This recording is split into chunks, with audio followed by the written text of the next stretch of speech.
Assalamualaikum dan salam sejahtera. So today I would like to introduce you another type of pump called an axial pump.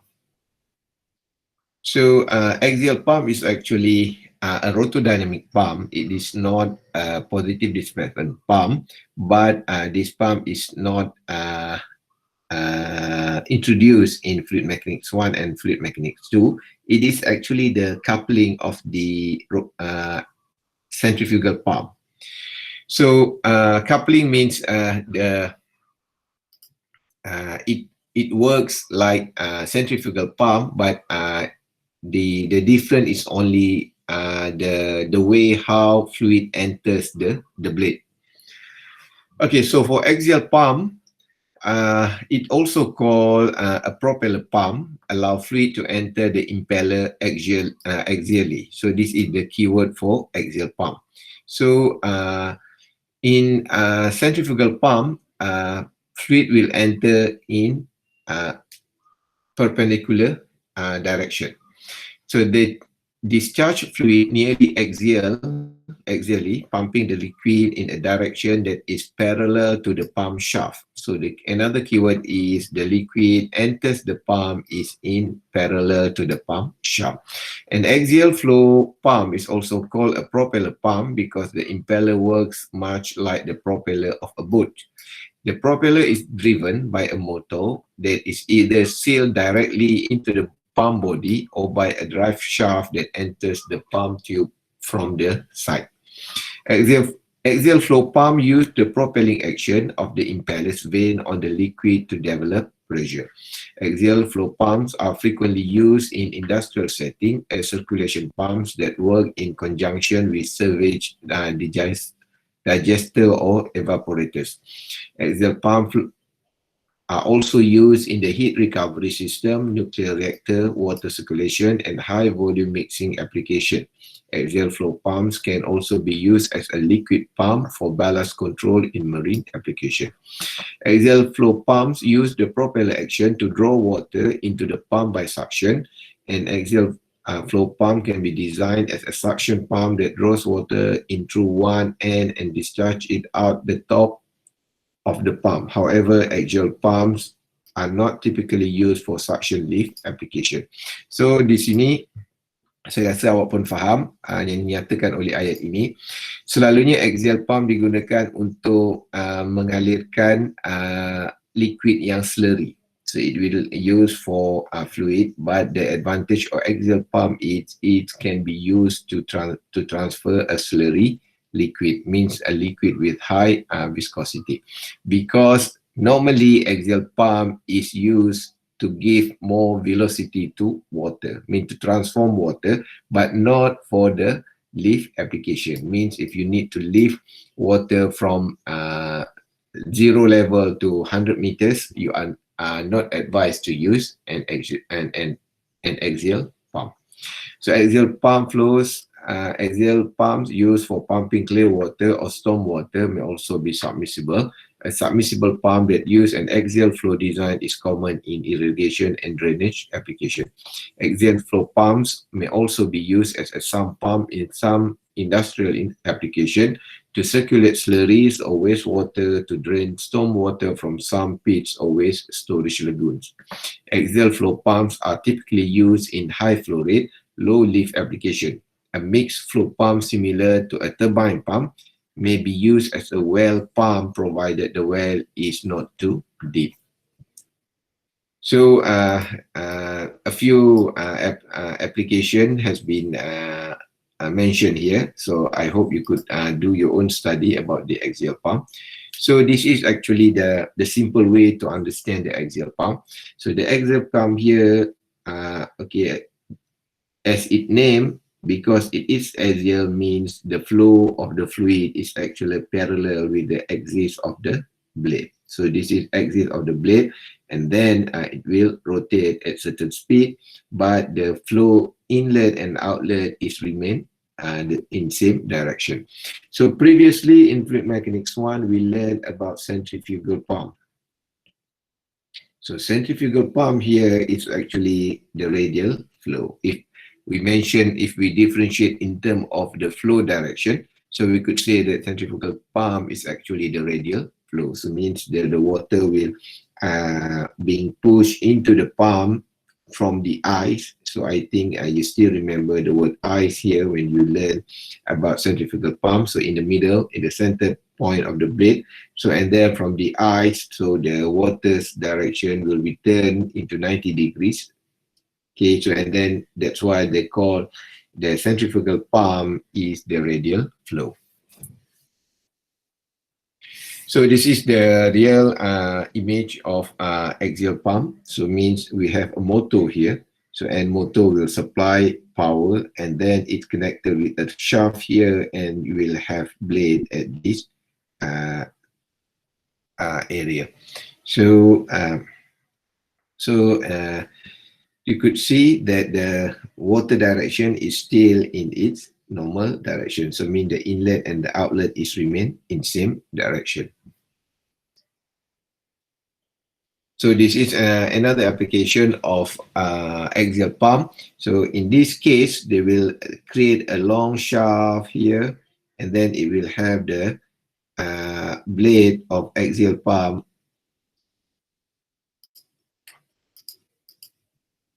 here. Okay, it will have the axial pump here. So this is another combination of shaft and blade. So it's located vertical like this one.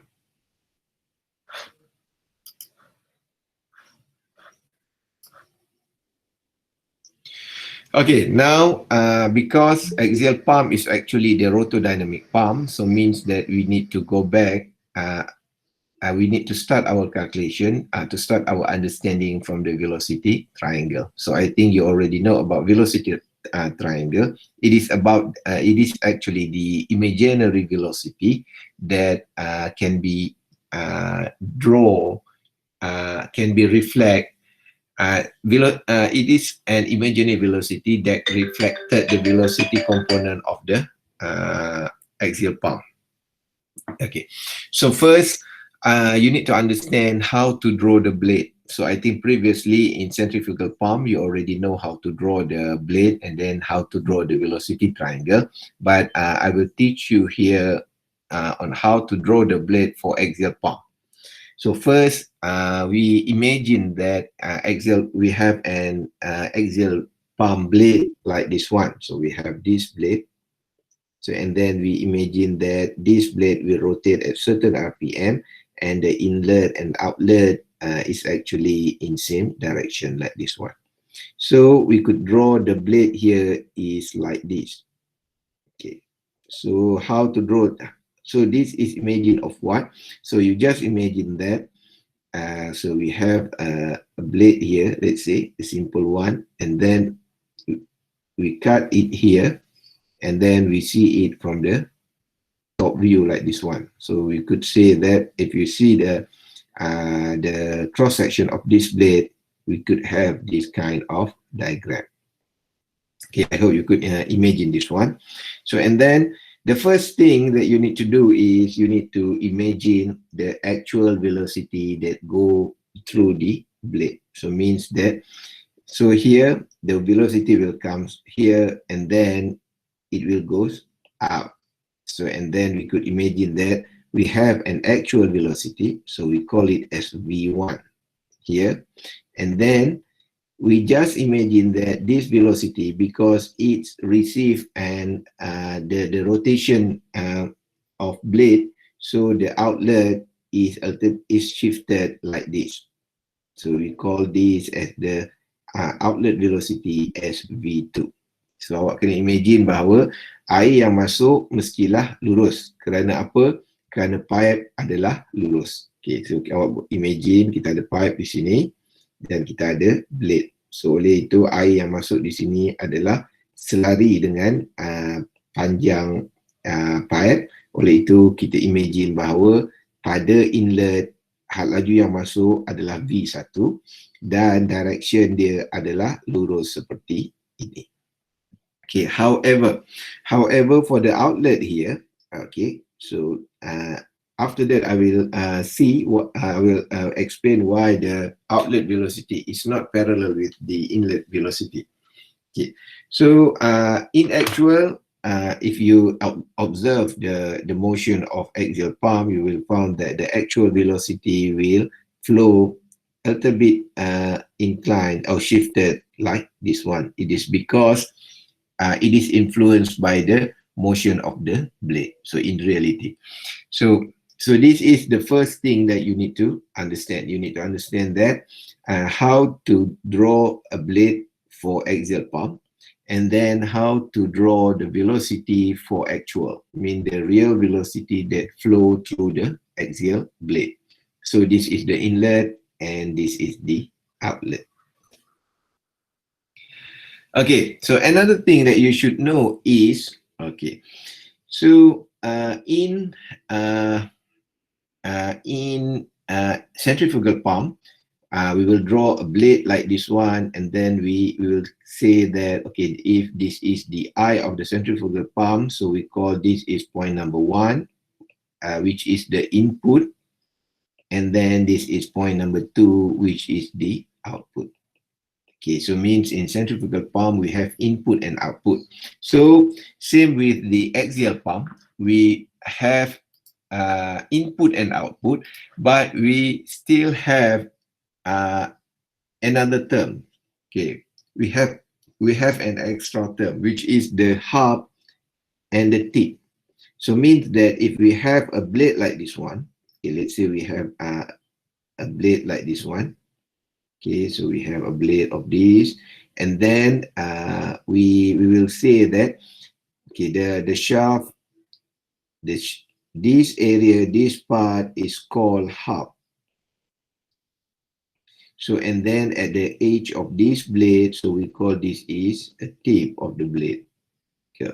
So, and then we have inlet and outlet, means that all area here, so this is point number 1, and all area here is actually point number 2. So means this is the inlet and this is the outlet.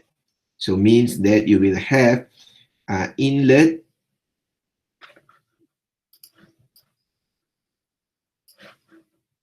so you will have inlet so at hub and tip, and you will have outlet here for hub and for the tip area. Okay, so this is the big difference between centrifugal and axial pump. Okay, why hub and tips are very important in this calculation, in axial pump calculation?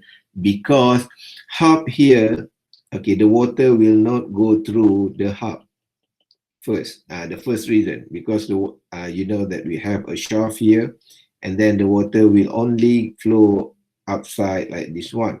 So means that the area is actually reduced a little bit. So for example, we have a pipe here. So if we have diameter here, let's say the area, so the area here is 1 meter square, mean that the whole area, the total area of the circular pipe. But if our hub is a little bit bigger here, and then we have a blade like this one, so we assume that water only flows at this area, not through the hub. So mean in our calculation, because the flow rate is Q equal A times V, so the area here, so sometimes we need to calculate only the blue colored area because water is not go through the hub. So we need to calculate the area of the pipe depends on the hub area also. Okay, so that is another difference between centrifugal pump and axial pump.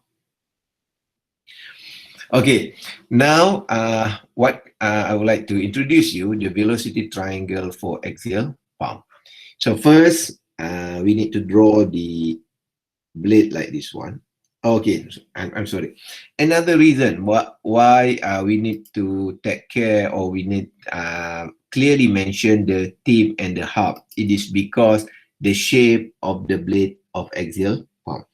So in centrifugal pump, it is okay for us to use a blade like this one. So means that it is symmetry. So means if this is the shaft, so and then you will have blade like this one. So means that it's curved, but it is, so it always the same. So the blade will like a plate like this one. So means that there is no changes between this area and this area. Okay, however, for axial pump, okay, the blade might be a little bit shifted. So if you see like this one, okay, I will show you the real blade.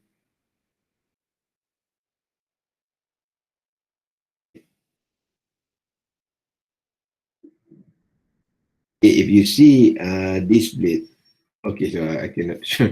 Okay, the blade is like your fan at your room. So dia macam kipas berdiri, stand fan at your room. So if you see the blade, so that is the axial fan actually. So awak boleh tengok kipas yang ada dekat bilik awak, kipas yang berdiri tu, bukan kipas yang gantung di ceiling, kipas berdiri, stand fan tu. Awak tengok blade dia, awak akan dapat awak akan dapati bahawa dia akan ada hub dan dia akan ada fan yang seperti itu. Dan kalau awak lihat angle pada beberapa tempat pada fan tersebut, pada bilah tersebut adalah berbeza. So jadi oleh kerana because the shape of the blade, the angle, the design of the fan blade is different all the area. That's why it is important for us to know about the hub, mean fan, the design near the hub and design near the tips. So and then the length here might be different, and also the angle at inlet and angle at outlet. So we'll see this in tutorial. So that's why we need to calculate precisely later on. So what happened at inlet at hub and inlet at tip and outlet at hub and outlet at the tip. Okay, now I would like to share with you the velocity triangle for axial pump. So first, you need to know how to draw the blade. So let's say this is our blade. So and then we need to draw the actual velocity. So you need to first draw the blade and draw the actual velocity. So as we mentioned previously, so the inlet velocity direction is parallel with the pipe designs, with the pipe direction. So we assume that this is the pipe. So this is the wall of pipe, let's say. Okay. Okay, this is the wall of pipe. So the inlet is parallel like this one. So this is the real velocity. So the actual velocity in inlet, and we assume that because the blade is moving at certain the blade is moving rotate at certain rotational speed, so the outlet velocity now influenced by the rotational motion. So the outlet velocity is actually looks like this one. It's shift. It has an inclination angle. So first, you write the velocity, the actual velocity, which is v1 here and also v2 here. So this is the actual velocity that you should know. So and then we draw the velocity component.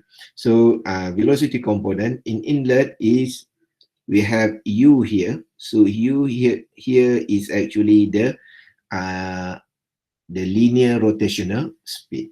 So and then the VR here is actually the relative velocity according to the blade angle. So I think all of you is already know about the U and VR because it is mentioned in centrifugal pump in your fluid mechanics 2 previously. So we have U1 here, okay. So and we have VR here. Okay, so U1 means the okay, U1 means the rotational speed of the blade itself. Okay, so and then VR here is the velocity relative to the shape of the blade. So another thing that you should know is V1 here. Okay, so we have a V1 here. V1 here is actually the actual velocity. Means that the V1 here must be the resultant velocity.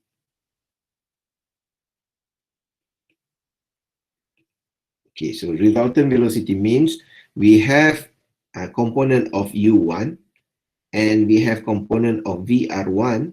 So means that the location of U1 and VR1 must be closed loop the V1. So mean we have V1 here. So this V1 is the resultant. So mean U1 must close loop. Means U1 go upward like this one, and then VR1 will close the vector like this one. So this is U1 and this is VR1. Okay, I hope you could understand that. So and then for the outlet here, so V2 is the resultant. So means we still have the U.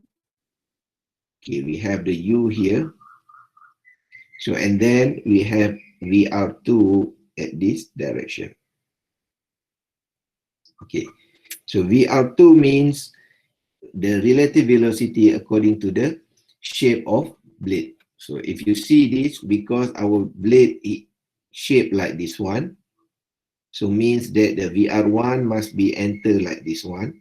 It must be parallel with the blade shape, and the outlet must be flow out like this one, because it must be parallel with the shape of the blade also. Okay, so you could get this one. So and then U here is reflect the rotational speed of the blade. Okay, so means that if, for example, we have a blade, this is the shaft, this is the hub, and this is our blade. Okay, so if the shaft here rotates at that direction, so mean the U must be this direction, because U is the linear velocity that reflects the rotational speed. The rotational speed, omega might be, so it can be in radian per second, or it can be in RPM, rotation per minute, or it can be in rotation per second. Because it rotates, so we need to use, in actual, we need to use the rotational speed unit. However, for velocity triangle, okay, we need to use the linear velocity, mean velocity in unit of meter per second. So we need to convert all these rotational speed into the linear. So the conversion is, I think you already know, so we have U equal R omega, so equal pi dn over 60. So this is the most common conversion equation for linear velocity and rotational speed. So U is in meter per second, and R is actually the radius in meter, and omega is radian per second. And pi dn over 60, the n here must be in RPM, rotation per minute. That's why we divide with 60 here to get units in second. So here, okay, so why the actual velocity V2 shift at certain angle? It is because we have turbulence. We have we call it as a whirl velocity. So because we have turbulence, so turbulence here is written as VW2, mean whirl velocity. So another terms of whirl velocity is it's reflect the existence of turbulence. So because we have turbulence, that's why the actual velocity V2 cannot flow out linear parallel with the inlet direction, because we have turbulence. Kalau kita ada kocakkan, velocity pada outlet tidak boleh keluar selari seperti velocity inlet. Okay. Then because we have whirl velocity here, we have a turbulent phenomenon, means that we have an extra imaginary velocity here, which called the VF. So we call this velocity as VF2. So VF2 means velocity of flow. Velocity of flow. So what it's mean by flow here? So it reflect the ideal flow of outlet velocity. Maksudnya, sekiranya world velocity ini tidak ada, maksudnya air akan keluar daripada axial blade secara, maknanya terlalu ideal, tidak ada geseran, tidak ada halangan dan sebagainya. Oleh itu air akan keluar straight. Okay. So pada keadaan ini velocity distribution hanya akan menjadi segitiga seperti ini, di mana ini akan menjadi V2 dan ini akan menjadi U2 dan ini akan menjadi VR2, sama seperti velocity triangle pada inlet. Okay. Tetapi secara realitinya kita kata akan berlaku halangan, maksudnya akan berlaku resistance. Resistance itu apa? Resistance itu adalah turbulent. Awak tahu dalam pipe ada lamina, ada turbulence, so maknanya akan berlaku kocakan. Tetapi kita tak cakap velocity of turbulence, kita nyatakan velocity of whirl, maknanya pusaran di dalam bilah tersebut. Jadi kita akan nyatakan sebagai W2, V whirl 2, dan disebabkan oleh V whirl 2 ini wujud, oleh itu laju sebenar pada outlet akan tersasar sedikit. Okey. So saya harap yang ini awak dapat faham, kerana ini adalah elemen penting dalam pengiraan ataupun dalam penyelesaian masalah rotodynamics pump. Okay, so again we'll describe this one. So we have blade here. So and then we could draw the velocity, we start to draw the velocity triangle with the actual velocity. So this is the actual velocity at inlet and this is the actual velocity at outlet. So we label it as V1 and V2 respectively. So and then for inlet we have component of U1 like this and component of VR1 like this. So we have VR1 and U1, and also we have VR2 here. And then we have VU2 here.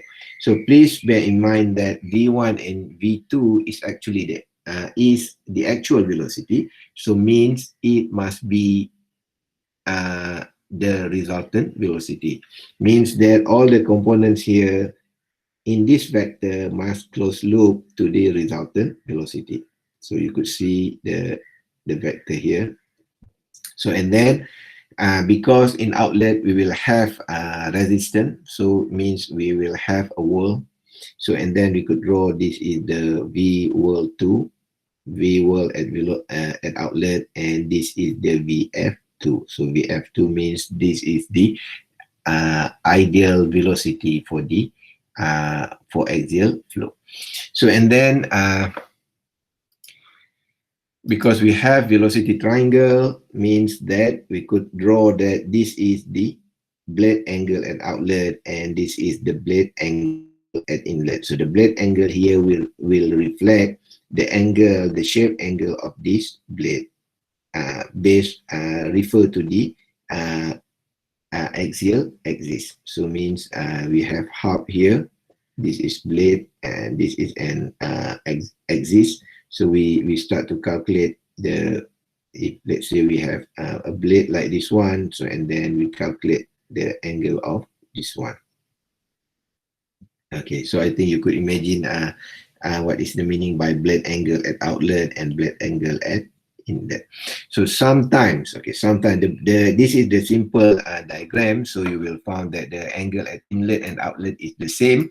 So if you next, so it can be might be different like this one maybe. So means angle at outlet is different compared to the angle at inlet here. Okay, so means you should know that the angle for inlet and outlet can be different. So and then this is the assumption that we always use in axial pump. So first in inlet, so we will say that V1 is actually equal to VF. So mean that V1 is equal to VF1. Okay, and then in inlet, we assume that there are no turbulence. So means that we assume that V1 is equal to 0. So and then we assume that U1 will equal to U2. So U3 here, so I will explain it later. So U1, U2, U3, okay, let's say to simplify this one, I say, okay, so U1 is equal to U2, so it is equal to R omega. So I already explained about the equation, the relation between linear velocity, because U here must be in meter per second, and in actual rotation of blade is in radian per second or RPM. So this is the relation that you should understand. So and then because VF here is actually the theoretical flow, so we assume that the theoretical flow for inlet and theoretical flow for outlet is constant. So we could imagine that VF1 is equal to VF2 is equal to VF. So this idea is actually also applied in centrifugal pump. So and then we need to calculate the flow rate inside our axial pump. So we could calculate as m dot is equal to rho A and V. So this is mesh flow rate. Okay, so and then we need to determine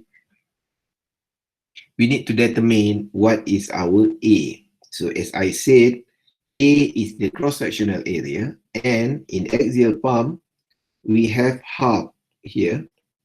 So and water will not go through the hub. So mean that area is only this area. So the hub will be there are no fluid enter the hub, because hub is a solid part of the axial pump. So that's why when we calculate this one, we will use the value of A here by using this equation.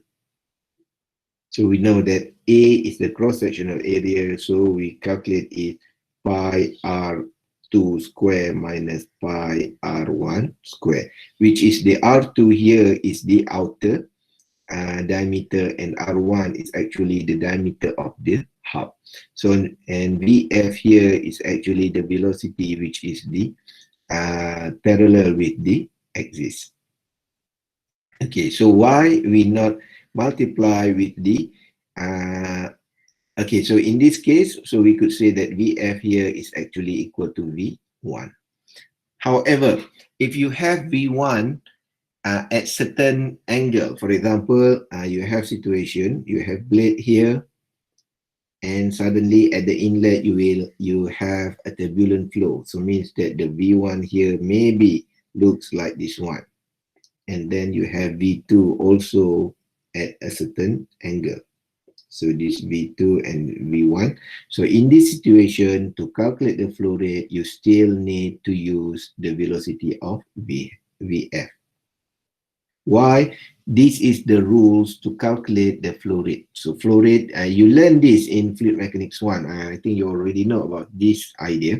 So the flow rate is Q is equal to AB. So in this term, we calculate with m dot is equal to rho AB. So m dot is mass flow rate. So this is the general equation for all fluid. So because in fluid, we have compressible and incompressible. Okay, so because usually if we calculate the incompressible fluid like water, we could neglect the value of rho, because the density of water is not easy to compress. So that's why the calculation is now become the volume flow rate. So we have Q equal A times V. So for A times V here, the rule for V here is actually the velocity that perpendicular to the area, and area must be perpendicular to the flow direction. So mean that this is the flow direction. So the area must be perpendicular to flow direction, and the velocity here must be perpendicular to the area. So the problem comes when you have something like this one. For example, you have a sharp edge of pipe like this one. So and then, okay, the water will flow like this one. So to calculate the flow rate, Q equal AV, you need to calculate the cross-sectional area, not the area of this opening. Okay, you must, I hope you understand this. Okay, because we already teach this in Fluid Mechanics 1 and 2. Okay, so this is the idea of velocity triangle for axial pump. So I hope you could understand this because we already learned about velocity triangle previously. So, and then the main difference is actually to calculate the flow rate. This is the equation, and I hope you could understand this one. It is you need to take care the hub area, because hub, the water will not flow through the hub.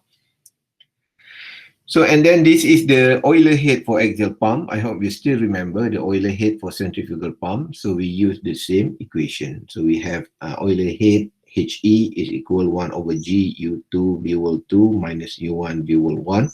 So that's why we assume that at inlet V1 must equal to 0. Why? Because this is the only way to increase the Euler Head.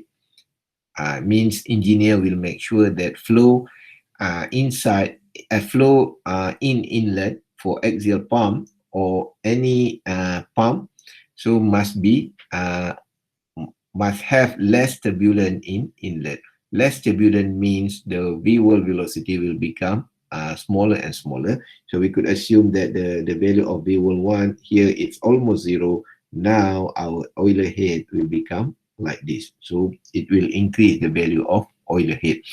And Euler Head here is actually the ideal head of the pump. The ideal head means the theoretical head that pump can work. Dia adalah ideal head, maksudnya secara teori pump tersebut boleh mengangkat air setinggi apa. So ketinggian itulah yang dikatakan Euler Head. So and then if we play around with the equation, we could have the equation for Euler Head is now like this one, and then we substitute the value of V2, and then we could get this term. So how to get this term? So I think you know from where it come from. So it come from this velocity triangle. So let's say we have an angle here B2. So we could say that we have a tangent of this one. So tangent of V2 over U2 minus V2 is equal tangent of beta 2. So and then if you play around with this equation, you rearrange this equation, you will get okay, V2 is equal U2 minus VF2 over tangent beta 2. So I hope you could remember, you already know this. So and then we will have efficiency like the centrifugal pump, because it is a rotodynamic pump. So we have efficiency for axial pump. So we have overall efficiency. So the equation is power out divided by power in, and then we have this equation rho GQ HM over power in. So HM here is the manometric head. So manometric head is the actual head can be produced by a pump. So Euler Head is an ideal head. Maksudnya secara teorinya pump tersebut boleh mengangkat air setinggi apa. So maknanya kalau Euler Head dia 5 meter, means the manometric head hanya boleh mengangkat sama ada 5 meter atau kurang. Kerana manometric head adalah actual head. Maknanya keupayaan sebenar sesebuah pump. So and then we have manometric efficiency. So rumus dia adalah sama power out divided by power in. So that's why we have rho GQ manometric head divided by rho GQ Euler Head. And then we could cancel the value of rho GQ here. So and then we have GHM over U2 V2. So this equation is quite similar with the centrifugal